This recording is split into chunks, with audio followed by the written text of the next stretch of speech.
Nagsisimula ang manhwa sa isang maulan na gabi habang nakikita natin ang isang kamay ng isang lalaki na nasa lupa at isang babae na may espada na nakabaon sa dibdib ng lalaki. Sinasabi niya sa babae na paikutin ito kung nais niyang patayin siya nito. Tinitingnan niya ang babae sa mata at nagkatagpo sila ng titig. Nagsimulang paikutin ng babae ang kanyang mga pulso na ipinapasok ang espada sa loob ng kanyang dibdib. Siya ay nagsimulang mag-ubo ng dugo pagkatapos ay dahan-dahang itinataas ang kanyang kamay na may bahid na ng dugo. At nagkaroon ng bahagyang ngiti, sinasabi na siya ay maganda pa rin at hindi nagbago, tulad ng dati. Habang inilalagay ang kanyang kamay sa kanyang pisngi. Dahan-dahan siyang nawawalan ng lakas kaya't nahulog ang kanyang kamay at nag-iwan ng isang dugong marka. Habang ang babae ay humakbang palayo sa kanya. Ang kanyang huling salita ay tinatawag siyang isang buwisit na babae. At pagkatapos ay lumitaw ang isang status window na nagsasabing tapos na at tinatawag itong nullification of engagement at ang sinasabi na kondisyon ay ang pagkamatay ni Deculain. Naririnig natin ang isang lalaki na huminga ng malalim at sinabi, "Salamat Diyos." Habang nakatingin sa kanyang monitor at sinasabi na hindi na ito nag-glitch at ang nakakainis na bug na ito ay tumagal ng matagal upang ayusin. Sa wakas ay naayos niya ang glitch na patuloy na nangyayari sa nullification of engagement story route. At ipinakilala tayo kay Kim Woo-jin. Mukha na siyang inaantok at grabe ang pag-iinat, sinasabing natapos din ang kanyang pinagka-overtime-an. At sinasabi sa atin na siya ay isang game developer sa isang kumpanya ng laro na tinatawag na RU sa South Korea na kilala bilang mahirap na lugar kung saan dito din nagsimula ang console game. Dumating sila mula sa wala at naglabas ng hit pagkatapos ng hit, kaya't ang kumpanya ay naging popular sa buong mundo. Ang kanyang Giant Game Test ngayon ay ang pinakabagong AAA game ng RO, isang laro na nagkakahalaga ng lahat ng kanilang kayamanan. Sa madaling salita, nakasalalay ang kumpanya kung hindi maganda ang maging takbo ng laro. Ang pangunahing bentahe ng laro ay kung paano nagbabago ang kwento at hirap batay sa mga desisyon ng manlalaro. Kaya kahit na ito ay isang single-player na laro, mayroon itong isang komplikadong kwento na nakasentro sa mga pinangalan ng mga karakter na nilikha gamit ang matalinong AI. Ang bagong approach na ito sa mga single-player games ay naging focus ng buong mundo at maraming mga job skills na maaari mong pagpilian, kabilang ang mga hindi karaniwang nakikita tulad ng Hari, Noble, Devil Hunter, at iba pa. Pwedeng maging anuman ang manlalaro sa loob ng laro na nangangahulugang habang ang laro ay sikat, ang kumpanya at tatabo ng map-aking pera.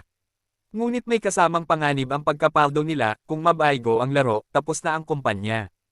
Pagkatapos ipakita ang impormasyon ng karakter na si Deculain, magsisimula siyang magpaliwanag kung bakit siya nagtatrabaho ng magdamag sa loob ng mga buwan. Lahat ito ay dahil sa isang pahirap na siya ang main na karakter sa isang episode na pagkamatay ni Deculain na sa wakas ay nakita at naalis na ang mga pinanggagalingan ng bugs dito. Ang pangalan niya ay Deculain von Grahan Yakline at siya ay isang kontrabida na pagdadaanan ng mga manlalaro sa game na ito. Dahil siya ay isa sa pangunahing kalaban na may maraming pedeng daan para masangkot siya.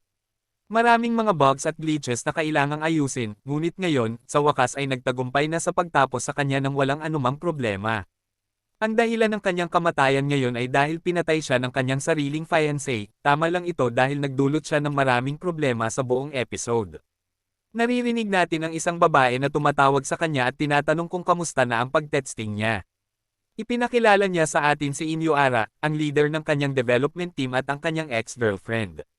Sila ay magkasama ng 7 taon at may maraming masayang alaala sa buong kanilang relasyon, ngunit hindi ito palaging masaya dahil si Inyo ay isang workaholic at siya naman ay gusto lang magpahinga, ngunit ang nais ni Inyo sa kanya ay mag-improve at nagbigay sa kanya ng trabaho at nag-push sa kanya na magtrabaho para mas maging maayos ang kanyang katayuan. Ngunit sa kalaunan, naghiwalay sila. Hindi pa rin niya nagawang magbago kahit na anong pagsisikap ni Inyo. Sinasabi ni Inyo na narinig niyang nahihirapan siya dahil sa mga bugs at natutuwa siya na nakayanan niyang malampasan ito. Ipinaliwanag naman ni Woojin na 6 na buwan na ang nakalipas mula nang sila ay naghiwalay. At narinig niyang may bago na si Inyo. Sinasabi din niya na mukhang maganda naman ang takbo ng relasyon nila. Nagulat naman si Inyo dahil sa mabilis kumalat ang mga chismis sa kumpanya. Sabay sagot niya na, tingin ko, maayos naman. Naiinis naman si Woojin na marinig na maayos sila ng bago niyang boyfriend. At may halong kaplastikan niyang sinabi na sana sa kasalan ang ending nila ng bago niya. Di naman pinatapos magsalita si Woojin at sinabihan siya ni Inyo na tama na ang kwentuhan at mag-focus na lamang sa pag-aayos ng bugs. Pagkatapos ay sinabi din ni Inyo na sinabi ng writer na binago nila ang setting at gusto nilang baguhin ang ilang mga character models. Pareklamo namang sagot ni Woojin na halos araw-araw na ang pagbabago sa karakter. Pagdating sa mga karakter, naiisip niya kung mid-boss ba talaga si Deculayan dahil maaari siyang patayin ng mga manlalaro kung swerte sila. Sabi niya na iyon ang selling point ng laro, pati na rin si Deculayan, na mas lumalakas habang nagpapatuloy ang kwento at ang manlalaro ay gagawa ng iba't ibang desisyon at tataas ang hirap ng laro habang ginagawa nila iyon. Dito ay inanong naman siya ni Imyu na kung alam ba niyang ang disenyo ng karakter na si Deculayan ay batay sa kanya.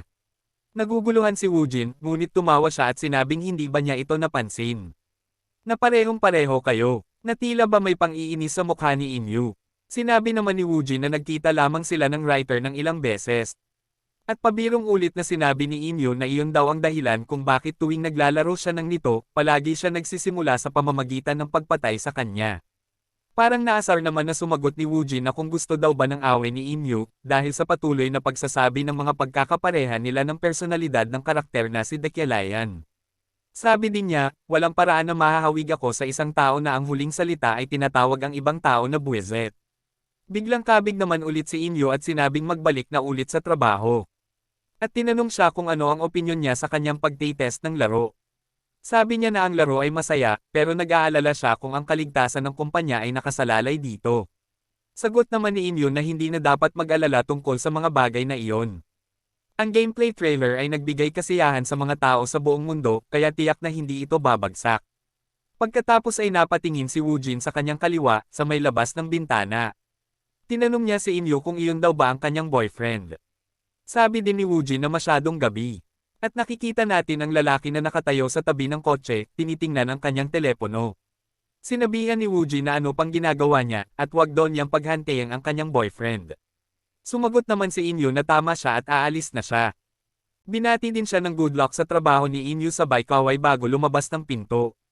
May pagka-bitter na nagpaalam si Woojin habang siya ay tumuloy naman sa pagtatrabaho. Huminga siya ng malalim, sinasabi na oras na para suriin muli si Deculayan, ngunit tinanong niya kung seryoso ba ang writer at tinanong kung paano siya magiging si Deculayan dahil may mga katangian ito tulad ng Wizkid at Average Mage. Si Deculayan ay pinuri dahil sa kanyang pagkahenyo at tinawag na isang Wizkid, ngunit sa totoo lang, siya ay isang normal na mage lamang. Kaya't ang kombinasyon ng kanyang kayabangan at pagmamalaki, pati na rin ang pagpapalaki sa kanya bilang isang mataas na ranggo ng lipunan, ay lumikha ng napakasamang personalidad, isang tunay na walang hiya. Sabi ni Woojin, walang paraan na maaari siyang maging tao pa sa puntong ito.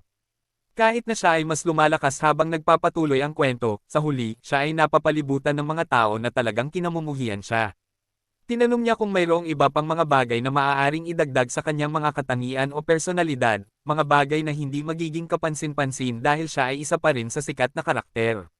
Gusto niyang magdagdag ng mga traits na magbibigay sa kanya ng simpatya o empatiya tulad ng comprehension. Dahil kahit papaano, ito ay dapat maging mas nakakaalam na tulad niya. At nagdesisyon siyang magdagdag ng ilang bagay pa tulad ng wealth, Midas touch, sharp eyesight at Iron Man. Sinabi niya na magdadagdag lang siya ng kaunti, pero idinagdag na niya ang nasa buong listahan. Pero napasobra siya at nagdagdag ng maraming bagay na maganda tingnan, at ngayon naisip niya ulit, hindi niya dapat ginawa iyon at ibalik siya sa orihinal na estado bago mangyari ang kahit anong bagay. Pero bago pa niya maibalik siya sa normal, nakatanggap siya ng isang jump scare message. Nagtataka siya kung sino ang nag-message sa kanya ng ganitong oras. Makikita natin na ang scriptwriter na si Developer Rain ang nagpadala ng mensahe. Tinanong siya kung nagtatrabaho siya, at sumagot naman si Woojin ng oo, at tinanong kung may kailangan baguhin sa model, at sabihin lang sa kanya, agad niyang gagawin. Sabi ni Rain, hindi iyon. Sinabi ni Rain na hinahantay lang niyang makita. Nagtaka si Woojin kung ano ang ibig niyang sabihin at tinanong kung kailangan na ba niyang makita ang natapos na model. Ngunit tumawa si Rain, sabi niyang hindi, at pinadunagaw niya ito sa bintana. Nagtaka si Woojin kung ano ang nangyayari, at kung ano ang dapat makita. Nagtataka si Woojin dahil may malaking butas sa langit na may kidlat na dumadaloy sa paligid. Nagulat si Woojin habang nagsisimulang mag-flash ng malupit ang kidlat. Tinatanong niya kung ano iyon at bakit may butas sa langit. Habang ang kidlat ay bumabagsak, ay nagsimulang mawala ang kanyang kamalayan. Dumaan siya sa matinding sakit at nagtaka kung nasaan siya at kung ano ang mga nakikita niya. Narinig natin ang isang lalaki na nagsasabing, tandaan mo, bata, kailangan mong laging mag-ingat, si Deculayan ay hindi basta-bastang tao. Maaaring mahirapan siya ngayon, ngunit maaari siyang bumangon muli anumang oras dahil siya ay nagbabalance lang sa kanyang sariling mga stats bilang isang kasuklam-suklam na kalaban. Pagkatapos, narinig natin ang isang tao na sumisigaw na pinapag-ising siya, sinasabing, "The Q-Lane, bumangon ka agad." Binuksan niya ang kanyang mata at tinanong ng isang babae, "Gaano pa katagal ka matutulog, at tinatawag mo pa ring sarili mong tao?"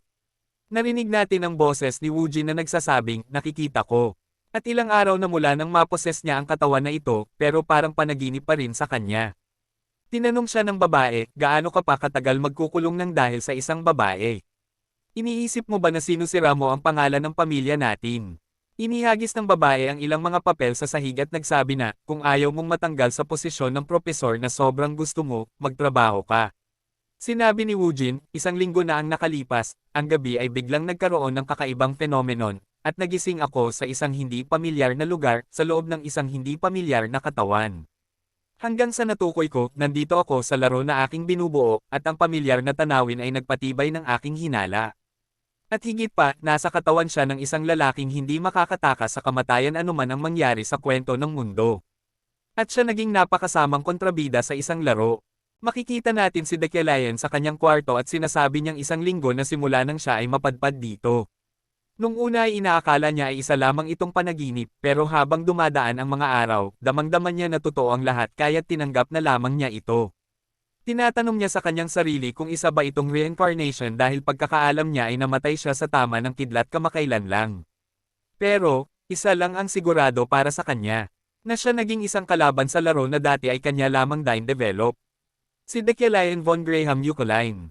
Siya ay isa sa mga kontrabida ng laro na kahit saang lugar ang iyong daanan. Siya ang pinagmulan ng lahat ng problema, siya ang kalaban ng lahat. At siya ay nagdulot ng sakit sa hindi mabilang na mga karakter. Muli siyang nagtanong, bakit siya naging kontrabida? At ang problema pa niya dito, hindi niya alam kung nasang parte na siya ng istorya ngayon. Ang tanging nalalaman lamang niya ay mana na mayroon siya. Pero kahit na alam niya, hindi niya alam kung gaano kabilis itong maubos. At hirap siyang paghandaan ang ganito. Muli niyang sinabi na hindi siya nagbibiro pag sinabi niyang lahat. Ibig sabihin kasama siya doon. Sinubukan niya ang laro ng 1,000 beses habang inaayos pa lamang ito. Pero isang beses lamang ito nabuhay. Siya ay kontrabida lamang na nilikha para pagdaanan ang kamatayan at ang kanyang layunin ay maging panggit ng kalaban sa laro. Tinignan niya ang bulkos ng mga papel sa lamesa at binasa. Professor Dekelayan of the Imperial University. Ang pangunahing pag-unawa sa magic at mga pananaw tungkol sa mana. Si Ariel von Graham Eucaline. Siya ang babae kanina na naghagis ng mga ito habang tulog siya. Siya ay kanyang stepsister. At siya ang namumuno sa bahay ng mga Eucaline. Sa kanila palasyo. Pero, silang dalawa ay parang asot pusa na hindi magkasundo. At ang babae na tinutukoy ni Ariel kanina, malamang ay si Julie. Iniisip niya na may nangyaring hindi magandang bagay kay Dekelayan at sa kanyang fiancé na si Julia. Bumalik sa alaala niya ang sinabi ni Ariel kanina lamang. Iiwan ko sa'yo yung mga papel na yan. At kung ayaw mong mapatalsik sa pagiging professor mo, bumangon ka na ngayon din. Nabanggit niya ang salitang professor. At naisip na kailangan niyang magturo ngayon. Ngunit hindi pa niya nasusubukang magturo sa tala ng kanyang buhay. Pero kailangan niyang gumawa ng paraan para makakuha ng mga impormasyon. Yan ang pinaka-importante. Pinakakita sa window ang primary survival goal. Maging bahagi ng laro. Ipinakita din ang side quest na University Lecture at may store currency na plus 0.5. Yan ang window na kanina pa palutang-lutang sa itaas ng kanyang ulo mula paggising niya. Ibig sabihin niyan at ni Ariel ay kailangan na niyang kumilos ngayon.